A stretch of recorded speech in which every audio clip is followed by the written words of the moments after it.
Breakdance-ის შოუ ბათუმელებისა და ბათუმის სტუმრებისთვის საზაფხულო თეატრში პროექტის ზღვიდან ზღვამდე მონაწილეების გალა კონცერტი მოიწყო. ქართველმა სომეხმა და აზერბაიჯანელმა მუსიკოსებმა ამერიკული ჯგუფის Street Soul-ის წევრებთან ერთად მაყურებელს კალიფორნიული breakdance-ი უჩვენეს. კონცერტს ამერიკის ელჩი საქართველოში რიჩარდ ნორლანდი და აჭარის რეგიონის ოფიციალური პირები ესწრებოდნენ. პროექტის ზღვიდან ზღვამდე რამდენიმე თვის წინ დაიწყო ამერიკული ჯგუფის Street Soul-ის წევრებმა საქართველოში, აზერბაიჯანსა და სომხეთში ქუჩის ცეკვების 1000 საუკეთესო შემსრულებელი შეარჩიეს და მასტერ-კლასები ჩაატარეს. გალა კონცერტი საზაფხულო თეატრში 1 საათზე მეტხანს გაგრძელდა.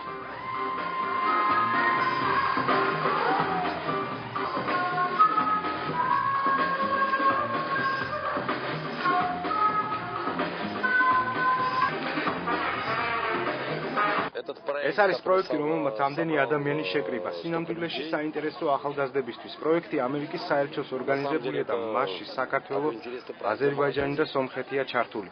ეს არის კავკასიის 3 რესპუბლიკის ურთიერთობები კულტურის სფეროში.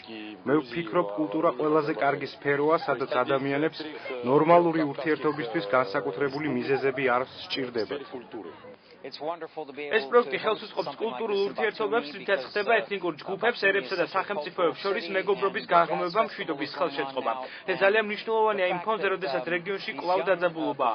გულისხმობ უკრაინაში მიმდინარე ძალადობას და დაძაბულ სიტუაციას. ძალიან საინტერესო პროექტია და მოხარული ვარ, რომ მას ბათუმში უმასპინძლეთ.